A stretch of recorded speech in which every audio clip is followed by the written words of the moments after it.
Բայց առավել ընկրվում տեղեկատվության փողի եթերում հորիզոնն է, ապրիլի 30-ն է, չորեքշաբթի։ Նույնականացման քարտերի տրամադրման, եկամտային հայտարարման և մյուս ծրագրերի հետաձգումներ չեն լինելու։ Այս մասին կառավարության նիստում հայտարարել է Փաշինյանը, անդրադառնալով գործընթացների հնարավոր հետաձգումների մասին խոսակցություններին։ Ներքին գործերի նախարարը ներկայացրել է նույնականացման քարտերի տրամադրման, դրանց տպագրության աշխատանքների ընթացքը, մուտք եղած դիմումների քանակը։ Այս պահի դրությամբ արդեն ապրիլի 30-ը ներառյալ կարելի է հաշվարկել, մենք ստացել ենք 96900 դիմում նույնականացման քարտ տրամադրելու հետ կապված եւ արդեն իսկ տպագրված է 81900 նույնականացման քարտ։ Բայց պիտի նաև փաստեմ, որ սրանք ընդհանրապես դեռևս մուտք եղած դիմումներն են։ Մենք ունենք նաև հերթագրման համակարգում դեռևս սպասող քաղաքացիներ, որոնք որ դեռևս չեն ներկայացրել դիմումները, որպեսզի կարողանանք տպագրության process-ն իրականացնել։ Եվ ըստ այդմ Երևանում եւ մարզերում ընդհանուր հաշվարկով եւս 54261 անձ սպասում է իր հերթին, որպեսզի կարողանա մոտենալ անձնագրային համապատասխան ստորաբաժանում եւ դիմում ներկայացնել նույնականացման քարտ ստանալու հետ կապված։ Եթե ընդհանուր հանրագումարով նայենք, ստացվում է, որ շուրջ 151,000 անձ ըստ էության կամ արդեն իսկ ստացել է գերակշիռ մասը ստացել է նույնականացման քարտ կամ սպասում է իր հերթին, որպեսզի կարողանանք քարտերի տպագրությունն իրականացնել։ Հարգելի գործընկերներ, ես ասում եմ, չի հետաձգվելու ոչ մի բան, չի հետաձգվելու։ Բացարձակապես այս պահին ինչ ուժի մեջ է ոչ մի բան, այլևս ոչ մի հետաձգում։ Որ նախարարը եկավ ասեց հետաձգենք, ավելի լավ է հրաժարականի դիմում գրի։ Ասում եմ ամենայն լրջությամբ, չգաք ասեք հետաձգենք, չկա հետաձգում։ Լավ, մի անգամ կարելի է, երկու անգամ կարելի է, 3 անգամ կարելի է, 10 անգամ կարելի է։ Ինչքան կարելի է հետաձգել անընդհատ։ Այն որոշումները, որոնք կայացված են, կայացնելիս պետք է մտածենք այդ որոշումների մասին։ Կայացնում ենք, հետո պարզվում է, որ չի լինի իրականացնել, բայց չենք կայացրել որոշումները։ Ազգային ժողովի առողջապահության հարցերի մշտական հանձնաժողովի այսօրվա նիստում երկրորդ ընթերցմամբ քննարկվել է անձի ֆունկցիոնալության գնահատման մասին օրենքում լրացումների և փոփոխությունների նախագիծը։ Առաջինից երկրորդ ընթերցում նախագծում կատարվել է փոփոխություն, որն առաջարկել է ընդդիմադիր պատգամավոր Արմենուհի Գյուրեղյանը։ Առաջարկվում է հնարավորինս մանրամասն կարգավորել անձի ֆունկցիոնալության գնահատման նկատմամբ տեսչական վերահսկողության իրականացման կարգը, սահմանելով հետևյալ հիմնական կարգավորումները։ Տեսչական մարմինը ֆունկցիոնալության գնահատման նկատմամբ վերահսկողություն իրականացնել է արդեն նոր գործիքի դիտարկումների միջոցով, որոնք լինելու են դիտարկումների տարեկան ծրագրով նախատեսված եւ ըստ անհրաժեշտության։ Տարեկան ծրագրով նախատեսված դիտարկումներն իրականացվելու է կառավարության սահմանված մեթոդաբանությանը համապատասխան, իսկ ըստ անհրաժեշտության դիտարկումները կոնկրետ վարույթների իրականացմամբ, վարչապետի հանձնարարականի, ինչպես նաեւ դիմումի կամ հաղորդումների հիման վրա։ Դիտարկման արդյունքներով անձի ֆունկցիոնալության գնահատման օրենսդրությամբ սահմանված պահանջների խախտում հայտնաբերելու դեպքում տեսչական մարմինը կիրառելու է վարչական պատասխանատվության միջոցներ։ Միաժամանակ տեսչական մարմինը ելնելով խախտման բնույթից իրավասու է լինելու ներկայացնելու միջնորդագրեր, առաջինը անձի ֆունկցիոնալության գնահատման վերաբերյալ վարչական ակտը վերանայելու վերաբերյալ, երկրորդը անձի ֆունկցիոնալության գնահատման գործընթացում ներգրաված մասնագետին հավաստագրի զրկելու վերաբերյալ, եթե համապատասխան մասնագետը ֆունկցիոնալության գնահատման առնվազն 3 վարույթով թույլ է տվել խախտում։ Եվ երրորդ դեպքում անձի ֆունկցիոնալության գնահատման ուղեգրում իրականացված բուժաշխատողի անհատական լիցենզիայի գործողությունը դադարեցնելու վերաբերյալ, եթե բուժաշխատողը 1 տարվա ընթացքում ուղղագրման առնվազն 3 դեպքով թույլ է տվել խախտում։ Ես առաջարկում եմ, ես իմ նոր առաջարկությամբ երրորդ դեպքի գրանցման պարագայում, արկայության պարագայում առաջարկել լիազոր մարմնի համապատասխան հանձնաժողովին դիտարկել կասեցում 3 ամսով պատժաչափը։ Իհարկե քննարկել ենք աշխատանքային կարգով ձեր առաջարկը, ըստ էության ու անձնապես իմ համար եւ ենթադրում եմ մեր մյուս գործընկերների համար էլ ընդունելի է, հաշվի առնելով հենց ձեր ասած հիմնավորումը, որ մեր խնդիրը ոչ այնքան բժիշկներին լիցենզիայից զրկելն է, այլ կանխարգելելն է, որպեսզի նման խախտումներ տեղի չունենան եւ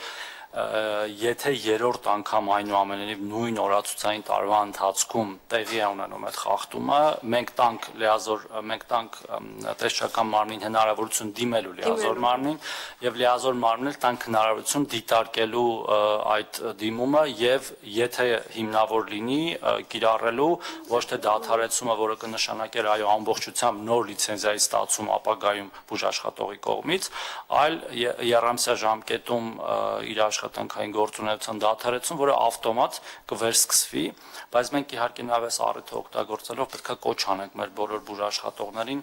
այնուամենայնիվ ուշադիր լինել եւ կատարել կառավարության որոշման եւ օրենքի բոլոր պահանջները, որպեսզի նման խնդրի առաջ ոչ իրենք կանգնեն, ոչ էլ մեր գործընկերները։ Ընդունելի է պարոն Թորոսյան առաջարկը, այո, մենք կարող ենք մեկ օրացուցային տարվա ընթացքում եթե 3 անգամ բուժաշխատողը խախտում թույլ տվեց ու սխալ ուղեգրեց, տեսչական մարմինը լիազոր մարմին առողջապահության նախարարությանը դիմի եւ նախարարությունը ինքը որոշի արդեն մինչեւ 3 ամսով կասեցման գործընթաց։ Ընդունելի առաջարկա, մենք այս ընթացքում մինչեւ լիագումարնից մտնել այդ փոփոխությունը իրականացնենք ու ներկայացնենք հանձնաժողովին։ Տնտեսական հարցերի մշտական հանձնաժողովի այսօրվա նիստում ներկայացվել է մրցակցության պաշտպանության հանձնաժողովի 2024 թվի գործունեության վերաբերյալ հաղորդումը։ Գեգամ Գևորգյանի տեղեկացմամբ հանձնաժողովը պետական մարմիններին տվել է 5 նախազգուշացում։ Հանձնաժողովի նախագահը նաև խոսել է մի շարք ոլորտներում գերիշխող դիրքի չարաշահման հիմքով հարուցված վարույթների, ինչպես նաև տնտեսավարողների նկատմամբ կիրառված տուգանքների մասին։ Մրցակցության պաշտպանության հանձնաժողովը նաև գործարկել է սպառողի բողոքի օգնական հարթակը։ Յուրաքանչյուր սպառող այսուհետ կարող է on-line տիրույթում իր բողոքը հասցեագրել բիզնեսին, մենք կօգնենք լրացնել այդ բողոքը, եթե նման խնդիր լինի, եւ այդ բողոքը ուղի գնում է դեպի բիզնես, տնտեսվարողը ինքը պատասխանում է այդ բողոքին, բավարարում է, չի բավարարում, սպառողը դրանից հետո եթե արձագանք է տալիս, որ չի բավարարվել իր բողոքը, նախատեսվում է, որ այդ բողոքը գնա հասարակական կազմակերպությունների, որոնք 2026 թվականին նաև կակրեդիտացվեն մեր կողմից, սպառողների շահերի պաշտպանությամբ հասարակական կազմակերպություններից, եւ եթե հասարակական կազմակերպությունը լուծում է խնդիրը, ապա լուծվում է, չի լուծվում խնդիրը, ուրեմն արդեն հանձնաժողովը կորոշի ստեղ հանրային շահի առկայություն եւ գործողություններ կատարել։ Ինչ է տարի դա մեզ, վաճառություն ենք քչեցնում, երկրորդը մենք մտածում ենք, որ եթե խնդիրը օրգանիկ է, կա իրականում խնդիր, կարծում ենք այս համակարգի միջոցով ուղղորդված բողոքների մեծ մասը հենց իրանք տնտեսվարողները կամովին կլուծեն։ Երրորդ, սրանով սկսում է ռիսկի պրոֆիլը աշխատել, այսինքն ոլորտով, տնտեսվարողով, խնդրի մեծությամբ, հանրային նշանակությամբ ռիսկի պրոֆիլ է աշխատելու, այս ամեն ինչի ինչ խոսնում, դա լինելու է թվային տիրույթում, թվայնացված, մենք արդեն տեխնիկական պահանջ, այսպես ասած, ներկայացրել ենք թվայնացման խորհրդով հաստատվել է եւ կարծում եմ կարճ ժամանակում կունենանք, իսկ մինչ այդ սպառողը կարող է օգտվել հենց սպառողի օգնական հարթակից, ուղղակի ռիսկի պրոֆիլը մեր մոտ ձևավորվում է մի քիչ արդեն ոչ ձեռքով է հիմա կատարվում, ինչով մենք դա կթվայնացնենք։ Հնարավոր է արդյոք խաղաղություն Ուկրաինայում։ Միացյալ Նահանգների պաշտոնյաները արդեն մի քանի անգամ զգուշացնում են, որ եթե Մոսկվան ու Կիևը պատերազմը դադարեցնելու առաջարկներ չանեն, ապա Միացյալ Նահանգները հետ կկանգնի միջնորդությունից։ Ուկրաինայի թեման առանցքային է եղել նաև Դոնալդ Թրամփի պաշտոնավարման 100-րդ ամփոփող հարցազրույցում, որը նա տվել է ABC հեռուստաալիքին։ Դոնալդ Թրամփի Միացյալ Նահանգների նախագահի պաշտոնը երկրորդ անգամ ստանձնելուց հետո 100 օր է անցել, եւ այդ 100 օրերի ընթացքում քննարկված հարցը, որի ուղղությամբ ակտիվ քայլեր են արվել Ուկրաինայի հակամարտությունն է։ Դեռ պաշտոնը ստանձնելուց առաջ Դոնալդ Թրամփը հայտարարել էր, թե կարող է շատ կարճ ժամանակում կանգնեցնել պատերազմը։ Ժամանակը ցույց տվեց, որ դա այնքան էլ հեշտ գործ չէ։ Բայց որ ամերիկյան պատվիրակները ակտիվ հանդիպումներ են ունենում ռուս եւ ուկրաինացի գործընկերների հետ, արձանագրված փաստ է։ Վերլուծաբանները այս ամենին նույնիսկ անուն տվեցին՝ մաքոքային դիվանագիտություն։ Հիմա որքանով են կողմերը ցանկանում ավարտել պատերազմը։ Այս օրերին բազմաթիվ քննադատություններ հնչել են բոլոր կողմերի հասցեին, բայց Միացյալ Նահանգների նախագահին հասցեագրված ուղիղ հարցին, թե արդյոք Ռուսաստանի նախագահ Վլադիմիր Պուտինը ցանկանում է դադարեցնել պատերազմը, Թրամփը այսպես է պատասխանել. Կարծում եմ, այո։ Ապա այս միտքը շարունակելով Թրամփը ընդգծել է իր դերը այս գործընթացում։ Եթե իմ ազդեցությունը չլիներ, նա հնարավոր է փորձեր գրավել ամբողջ Ուկրաինան։ Ընթացող քայլերին զուգահեռ վերջին շրջանում Ռուսաստանն ու Ուկրաինան ակտիվացրին գործողությունները ռազմական ճակատում։ Ռուսական կողմը հրթիռային հարձակումներ իրականացրեց։ Պատասխան գործողություններ իրականացրեց նաև ուկրաինական կողմը։ Ու չնայած հրթիռային այդ հարձակումներին, Թրամփը գոնե հրապարակային այս խոսքում Ռուսաստանի հարցում լավատեսություն է հայտնում։ Ես հավանություն չեմ տալիս վերջին հրթիռային հարվածներին, դրանք խաղաղություն չեն նշանակում, բայց ես կարծում եմ, որ նա իրականում ցանկանում է ավարտել պատերազմը խաղաղ ճանապարհով։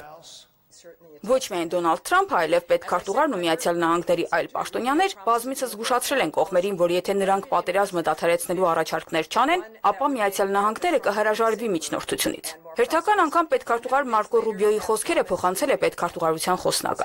Այժմ մենք գտնվում ենք այն պահին, երբ երկու կողմերը պետք է կոնկրետ առաջարկներ ներկայացնեն, թե ինչպես վերջ տալ հակամարտությանը, թե ինչպես ենք մենք այստեղից շարժվելու, այժմ նախագահի որոշումն է։ Եթե առաջընթաց չլինի, մենք որպես գործընթացի միջնորդներ նահանջելու ենք։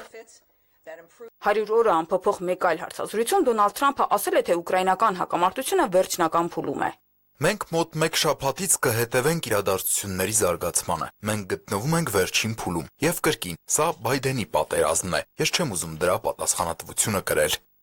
Բայց թե ինչ զարգացումների մասին է խոսքը, Դոնալդ Թրամփը չի մանրամասնել։ Քրիստիան Լագուլյան, Հորիզոն։ Հունգարիան որոշել է դադարեցնել միջազգային քրեական դատարանին անդամակցությունը, կառավարության որոշումը հաստատել է երկրի խորհրդարանը։ Երկրի արտաքին գործերի նախարար Պետեր Սիատրոն քրեական դատարանն անվանել է քաղաքականացված հաստատություն եւ նշել է, որ իրենք չեն ցանկանում լինել դրա մաս։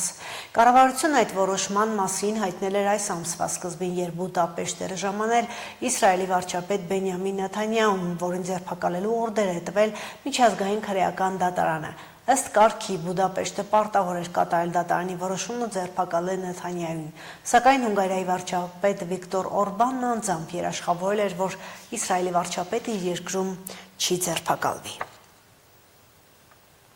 Առավոտյան Թբիլիսիի երկաթուղային կայարանի մոտակայքում գտնվող շուկայում բռնկված խոշոր հրդեհ է տեղայնացվել է, հրկիզվել են հագուստի, մրգերի, բանջարեղենի եւ այլ ապրանքների պահեստներ։ Կրակն ընդգրկել է մոտ 15,000 քառակուսի մետր տարածք։ Նախնական տվյալներով զոհեր չկան, տեղական լրատվամիջոցները տեղեկացրել են, որ հրդեհաշիժման աշխատանքներին մասնակցել է մոտ 10 հրշեջ մեքենա։ Հրդեհի պատճառները ճշտվում են։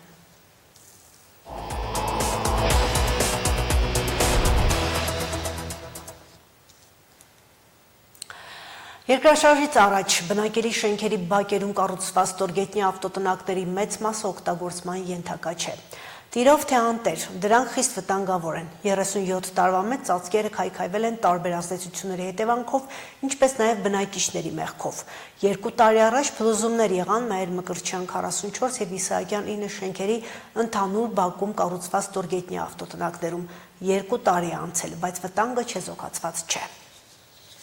Աստեղ առաջ երեխեքը խաղալու տեղ էր, երեխեքը բոլորը կխաղային։ Խաղալու կամ բուրդ ու գորգ լվանալու տեղ էր 2 տարի առաջ, մինչև փլվելը, խորը փոսեր բացվելը։ Ավերակ տարածքը վթարային Իսահակյան 9 եւ Մահեր Մկրտչյան 44 շենքերի ընդհանուր բակն է։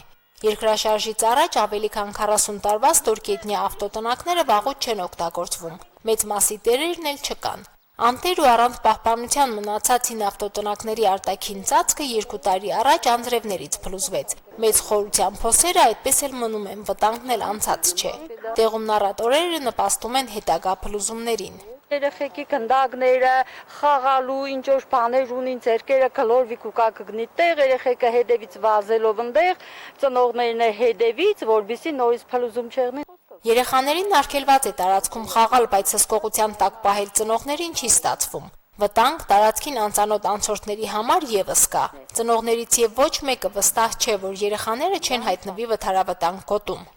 Երեխային դեպի ինչ կրած, դեպի կրած չէ, արկել ես։ Մեկին կարկել ես, մեկ էլ է կմտնի։ Փոքր երեխային մի տեսա սետքի տգից անցան ու գնացին ու կան։ Խաղալու տեղ կուզեն։ Դաժե կերնին ֆուտբոլ կխաղան այդ կան տեղը։ Մեկ տեսար փլավ։ Երեխեքին չենք թողնի ելնելու, բայց այդ կագալը երբ որակ կերնի, արդեն բնակիչները բոլորը առանց վախի դաշտի վրա են։ Կագալը կհավաքեն չմտածելով, որ լրիվ ինքը խխմած է։ Ծառն էլ թարսի պես այս 2 տարին առատ ընկույզ է տալիս։ Խոշոր փլուզումից հետո կոմունալ ծառայությունը ժամանակավոր լուծում էր տվել տարածքը ցանցերով սահմանազատել։ Անվտանգության միջոցառումներն այդպես էլ ժամանակավոր մնացին, իսկ ցանցերի մի մասն էլ արդեն տեղում չէ։ Փլվածքներից բակը չեն մաքրել, չեն ապամոնտաժել, հսկա փոսը չեն փակել, ինչի անհրաժեշտության մասին 2 տարի առաջ կոմունալի պատասխանատուն էր նշել։ 2 տարի էս վիճակի մեջն է, իրանք եկան տեսան, բոլորն տեսան, եկան նկարին բաներին, ու այս սետկաները բերեցին, քաշեցին ու վերջ։ Ու մինչև առեսօր ոչ մի արձագանք չկա։ Կամ ծածկեն, կամ քանդեն։ Գավերի ճիշտ կենի կազես թողել են։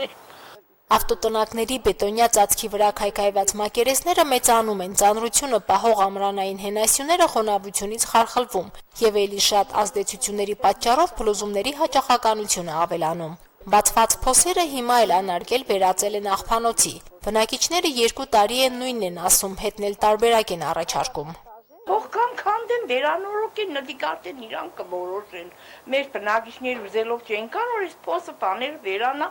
Մենք է պրծնենք այս կարշախոդությունից, այս կռիսներից, երեխեքի անվտանգությունից, ամեն ինչ պրծնենք։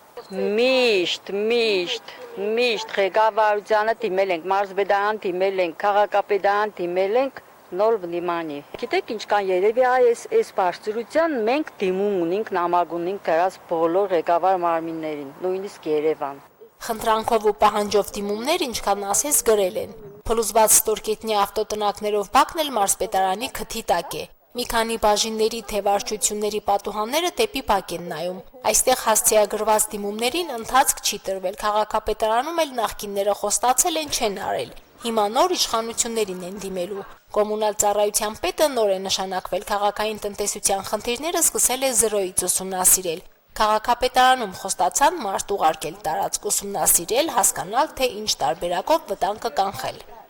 Մարինե Տերբինյան, Արարատ Ծատուրյան, Հորիզոն։ Այժմ այսքանը, հետևեք նորությունների ժամը 20-ին։